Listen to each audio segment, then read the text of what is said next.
તો બાળમિત્રો આપણે જોયું કે ગુજરાતી ભાષામાં અળ વર્ણનો ઉપયોગ થાય છે, પણ જ્યારે હિન્દીમાં અળની જગ્યાએ લનો ઉપયોગ થાય છે, જે આપણે ઉદાહરણમાં જોયું તે મુજબ.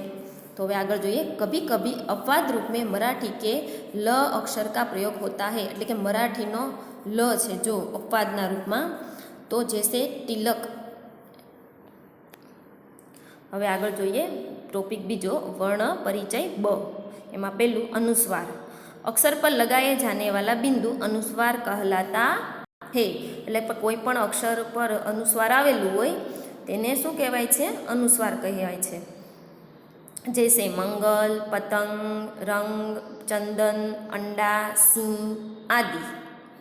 ત્યાર પછી બીજું છે चंद्र बिंदु.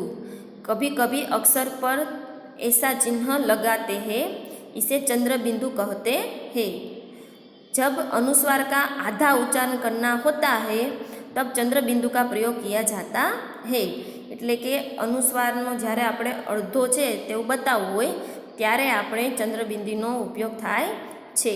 જૈસે ચાંદ, માં, ગાંધી, આંખ, પાંચ આદિ. આ પ્રમાણે જે શબ્દ આપેલા છે આપને. ત્રીજું વિસર્ગ. નીચે लिखे शब्द पढ़िए. अंतःकरण, प्रातःकाल, प्रायः વગેરે શબ્દો આપેલા છે.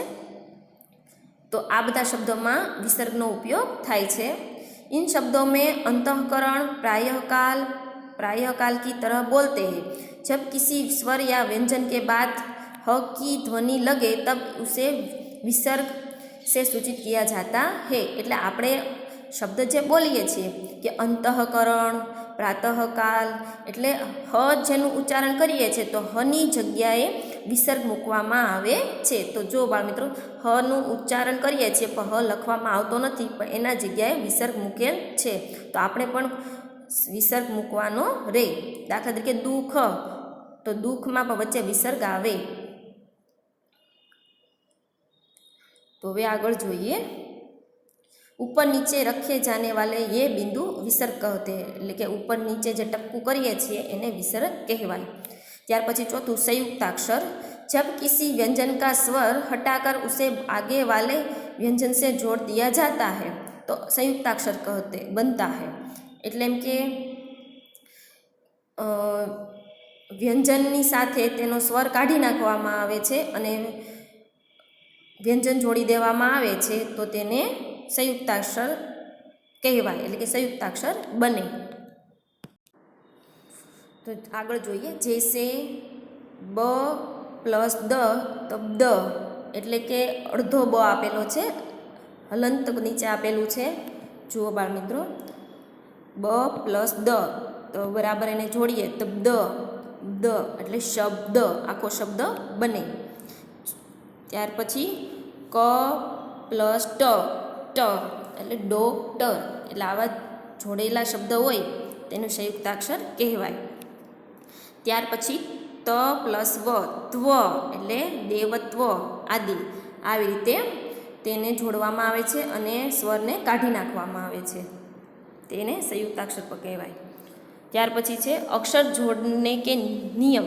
એમાં પહેલું, वर्णमाला में कुछ अक्षर खड़ी पाए होते हैं. ख, क, ख, ग, घ, च, झ आदि खड़ी पाए अक्षर है.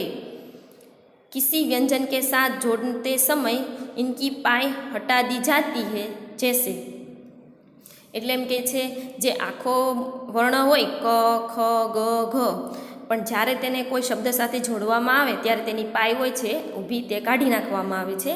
તો ઉદાહરણમાં જોઈએ આપણે ખ, તો જોઈએ એમાં ખ આખો આપેલો છે, પછી તેને પાય કાઢી નાખીએ અને જ્યારે શબ્દ સાથે અડધો જોડીએ તો નીચે ઉદાહરણમાં છે સંખ્યા. પછી ગ, તો અડધો ગ છે પાય વગર પાય કાઢી નાખી છે એટલે અગ્નિ.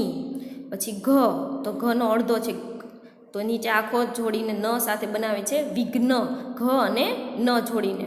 ત્યાર પછી ચ, ત્યાર પછી અડધો ચ આપેલો છે અને એને બે ચ સાથે જોડીને સચ્ચા, એટલે સંયુક્ત થઈ જાય છે, બે જોડાઈ જાય છે, એટલે પાય કાઢી નાખીએ છીએ. જ, પછી અડધો જ, પછી ડબલ જ જોડી એટલે સજ્જન. આ રીતે પાય કાઢી નાખી અને જ્યારે શબ્દ સાથે અને આખા શબ્દ સાથે જોડીએ એટલે આ રીતે વંચાય. બીજું છે હવે, કુછ અક્ષરો મેં પાય નહીં હોતી. તો બાળમિત્રો અમુક અક્ષર છે જેને ઊભી લીટી કહીએ એને પાય કહેવાય, તો એ જે લીટી હોય તેને પાયવાળા વર્ણો કહેવાય. પણ અમુક શબ્દ અમુક વર્ણો એવાય છે કે જેમાં પાય હોતી નથી. જેમ કે જોઈએ આગળ, જૈસે ક, છ, ટ, ઠ, દ, ફ, ર, હ. તો બાળમિત્રો જો આમાં આપણે કે પાય દેખાય છે તો કે નહીં. ઇન્હે જોડતે સમય इनके मूलाक्षर का उपयोग होता है, એટલે કે આમાં આ પાય વગરના કહેવાય. જૈસે મક્ખન, ખટ્ટા, એટલે એમ કે આને જોડતા રીતે શબ્દ બને. ખદ્દર, જો આપણે જોડેલા આપેલા છે, અંડા, આ રીતે જોડીને આ રીતે લખાય. ત્રીજું જોઈએ હવે, र और ह नीचे बताए अनुसार जोड़े जाते हैं. र અને હ છે એને આ પ્રમાણે જોડવામાં આવે. તો જોઈએ કઈ રીતે ર અને હ ને. તો આપણે જોઈએ અ ચક્ર, ગ્રહ, શીઘ્ર, એટલે એમાં આપણે શેનું ઉચ્ચારણ કરીએ છીએ રનું. ટ્રેન, રાષ્ટ્ર, સમુદ્ર, અમુક ર અને હ બંનેનું ઉચ્ચારણ થાય છે. સર્પ, બ જોઈએ બ્રાહ્મણ, પ્રહલાદ આદિ. આ રીતે આપણે લખીએ છીએ જોડીને પણ. ચોથું નુક્તા, હિન્દી મેં અરબી તથા ફારસી ભાષા મેં કઈ શબ્દ આ ગए हैं. એટલે કે હિન્દીમાં પણ આપણે અરબી અને ફારસી ભાષા પણ આવી ગયા છે. તો ક્યાં, તો इनमें कभी कभी शब्द के किसी अक्षर में नीचे बिंदु लगाया जाता है. इस बिंदु को नुक्ता कहते हैं. शब्दों के सही उच्चारण के लिए नुक्ता का प्रयोग होता है. એટલે આપણે જોયું કે નુક્તાનો ઉપયોગ થાય છે કોઈ પણ વર્ણની નીચે એનો વ્યવસ્થિત રીતે ઉચ્ચારણ કરવા માટે. ऐसे शब्दों का उच्चारण करते समय गले पर जोर दिया जाता है. नीचे कुछ नुक्ता वाले शब्द दिए गए हैं. તો આપણે જોઈએ કલમ, ગમ, ગમ, આઝાદ, સફર, લડકા, પઢના આદિ. તો આ શબ્દની નીચે જો બાળ મિત્રો નુક્તા આપેલ છે. તો આપણે તેને થોડુંક ભાર દઈને ગળામાં આપણે ભાર દઈને બોલવા પડે છે. ड और ढ जब शब्द के प्रारंभ में आते हैं तो उनके नीचे नुक्ता नहीं लगता. એટલે કે શરૂઆતમાં ડ ને ઢ આવે તો એમાં નુક્તા ન લાગે, વચ્ચે હોય તો લાગે એમ કે છે. તો હવે આપણે જોઈએ, જૈસે ડાક્ટર, ડમરું, ઢક્કન આદિ. જો આમાં આપણે શરૂઆતમાં નુક્તા છે તો કે ના. ડ અને ઢ ખાસ યાદ રાખજો. પાંચમું છે વિવૃત આ,